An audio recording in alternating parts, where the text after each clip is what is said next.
बिस्मिल्लाहिर्रहमानिर्रहीम। दोस्तों, आज हमारा मौजू है how to control human behaviour. आज हम इस मौजू पे बात करेंगे कि आया हम किस हद तक ह्यूमन बिहेवियर जो है या हमारे जो जज्बात हैं हम किस हद तक इसको कंट्रोल कर सकते हैं और किस हद तक इनको कंट्रोल नहीं कर सकते। तो इंसान को अल्लाह ताला ने बहुत ज़्यादा जज्बात जो है वो इंसान की शख्सियत में रखे हैं, जैसे कि खुशी है, गम है, तन्हाई है, उदासी का एलिमेंट है, इसी तरह गुस्से का एलिमेंट है। तो आज की नशिस्त में हमारी कोशिश होगी कि हम खुशी और गुस्से के दो मेन एलिमेंट जो हमारी ज़िंदगी में हमारे साथ चलते हैं उनको डिस्कस करें और देखें कि हम इन पर किस हद तक कंट्रोल कर सकते हैं। तो अगर ये बात की जाए तो इसका जवाब जो है वो मेरे पास बिल्कुल ये है कि बिल्कुल हाँ, हम इन जज़्बात को कंट्रोल कर सकते हैं। अब सबसे पहले हम बात करेंगे खुशी की। इंसानी शख्सियत की सबसे ज़्यादा खूबसूरती ये है कि आप अपने जज़्बात जो हैं इनको साथ लेकर चलते रहें और आपकी एक ऐसी बैलेंस्ड और कंपोज़्ड पर्सनैलिटी होनी चाहिए कि आप इन जज़्बात को लेके आप आगे बढ़ते रहें, लेकिन ये जज़्बात कभी भी आपकी ज़िंदगी पर असरअंदाज़ ना हो और कभी भी आपके काम पर या आपकी ज़िंदगी के किसी भी मामले पर इनका कोई असर ना आए। अब सबसे पहले हम बात आज करेंगे खुशी के ऊपर। अल्लाह ताला जब भी आपको खुशियाँ दे, जब भी आप किसी अचीवमेंट की वजह से या किसी भी मामले में अल्लाह ताला आपको खुशियाँ दे या आप खुश हों, तो इस खुशी को एन्जॉय करें। इस खुशी को अगर आप शेयर करना चाहते हैं तो अपने अजीज़ व अक़ारिब के साथ शेयर करें, अपने दोस्त अहबाब के साथ शेयर करें और अल्लाह ताला का शुक्र अदा करें। लेकिन आई वुड सजेस्ट एक चीज़ जिस पर आपने बहुत ज़्यादा फोकस करना है, वो ये है कि खुशी को कभी भी, जितनी भी खुशी छोटी हो या चाहे खुशी आपको बड़ी खुशी मिले, आपने खुशी को कभी भी अपने आसाब पर सवार नहीं होने देना। आपने जब भी खुशी का मौका हो अल्लाह ताला के यहाँ आप सजदा शुक्र अदा करें और अल्लाह ताला से दुआ करें कि ये खुशी जो आपके हिस्से में आई है, जो ज़िंदगी में आपको मिली है, ये आपके लिए आफ़ियत का सबब बने। नेक्स्ट आजकल जो हम दूसरा जो एलिमेंट है वो है गुस्से का।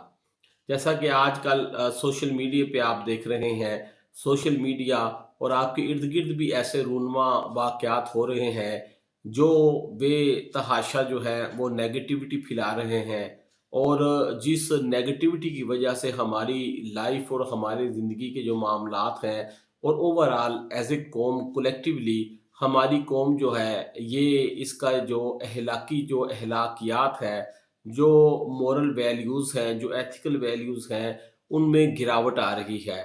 तो इसका मेन सबब जो है, वो अदम बर्दाश्त है और अदम बर्दाश्त जो है, ये ओरिजिनेट करता है। अदम बर्दाश्त का जज़्बा आपको गुस्से की तरफ माइल करता है और गुस्सा आज हमारा जो मेन सब्जेक्ट है, उसमें गुस्सा जो है, ये सबसे प्रोमिनेंट है। गुस्सा एक ऐसी चीज़ है जो अक्सर जिसका ग्राफ दिन ब दिन बढ़ रहा है और गुस्सा किसी भी वक़्त आपको आ सकता है। गुस्सा बेसिकली आता क्यों है? सबसे पहला क्वेश्चन ये है कि हमें गुस्सा आता क्यों है? तो जब भी कोई ऐसा काम, ऐसा वाक़या या ऐसी बात रूनुमा होती है, जो हमारी सोच के अगेंस्ट हो, जो हमारे जज़्बात के खिलाफ हो या जिसको हम एक्सपेक्ट नहीं कर रहे, तो ऐसी बात से अक्सर लोग फ्लेयर अप हो जाते हैं।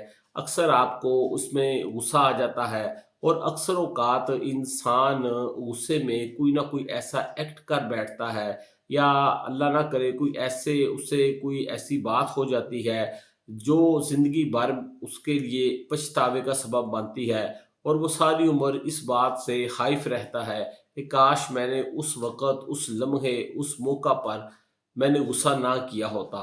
तो दोस्तों, you must have a balanced personality. अपनी पर्सनैलिटीज़ को बैलेंस कीजिए। आप एक कंपोज़्ड पर्सनैलिटी रखिए। आप को जब भी कोई ऐसी सूरत-ए-हाल का सामना हो जहाँ पे आप फ़ील करें कि आपको गुस्सा आ रहा है, तो आप कूल डाउन हो जाएँ। आप अपने जज़्बात को अपने कंट्रोल में रखें और आप कोई ऐसा एक्ट मत कीजिए जिससे आप गुस्से में आएँ, जिससे आप फ्लेयर अप हो जाएँ, जिससे आपसे कोई ऐसा अनजाने में कोई ऐसा एक्ट हो जाए जिसको हमें बाद में पछताना पड़े। आपने अक्सर देखा होगा कि आपके आसपास ऐसे लोग जो छोटी-छोटी बातों पर गुस्सा करते हैं, उनके मिजाज में एक ख़ास तरह का चिड़चिड़ापन आ जाता है। वो लोग बहुत ज़्यादा उनमें परसेंटेज बढ़ जाती है कि खुदा ना ख़ास्ता उन्हें ब्लड प्रेशर का प्रॉब्लम हो जाए या उनको कोई हार्ट की डिज़ीज़ हो जाए या उनको कोई स्ट्रोक हो जाए। अगर आप गुस्से को कंट्रोल नहीं करते, जो कि हम बहुत आसानी के साथ कूल डाउन होकर ठंडे दिल के साथ और एक कंपोज्ड और बैलेंस्ड पर्सनैलिटी के साथ हम इन जज़्बात पर काबू रख सकते हैं और इससे जो इनके रिपरकशंस हैं या इसके जो वो नताइज जो अल्लाह ना करे हमें फेस करने पड़े, हम उनसे बचा जा सकता है। तो मैं आई वुड सजेस्ट यू कि जब भी खुशी हो तो आप नॉर्मल बिहेव करें। आपने अक्सर देखा होगा कि तमाम वो लोग जो बहुत बड़ी-बड़ी जिन लोगों ने जिनका बड़ा नाम है, जिन्होंने बड़ी-बड़ी कामयाबियाँ हासिल की, वो लोग नॉर्मल अगर उनको बहुत कोई खुशी की बात भी हो, तो वो उनका रवैया, उनका एटीट्यूड जो है, वो बिल्कुल नॉर्मल रहता है। वो खुशी का इतना ज़्यादा उनसे इज़हार हमें नज़र नहीं आता कि वो खुशी का इज़हार कर रहे हैं। और इसी तरह कोई परेशानी, कोई चैलेंज, कोई गम हो, कोई परेशानी हो उनको या कोई किसी भी तरह का वो चैलेंज फेस अगर कर रहे हैं, तो वो लोग हमें बिल्कुल दिखाई नहीं देते कि उनके अंदर क्या चल रहा है और वो कितनी हीट बर्दाश्त कर रहे हैं या वो कितना प्रेशर जो है उसको फेस कर रहे हैं। तो तमाम दोस्तों से गुजारिश है कि अपनी पर्सनैलिटीज़ को इस तरह से ग्रूम करें, अपनी पर्सनैलिटीज़ को अपने आप रिविज़िट करें और अपनी शख्सियत को इतना बैलेंस्ड और कंपोज़्ड रखें कि जिस तरह की भी सूरत हाल आपको फ़ेस करनी पड़े, ज़िंदगी में जैसे भी मामलात हों, तो आप बहुत आराम के साथ उनको हैंडल करें और बहुत आराम के साथ उनको टैकल कर लें। लिहाज़ा टुवर्ड्स द एंड मैं आप तमाम दोस्तों का बहुत शुक्रगुज़ार हूँ। अपना और अपने आस-पास रहने वाले लोगों का बहुत ज़्यादा ख़्याल कीजिएगा। Thank you very much. खुदा हाफ़िज़।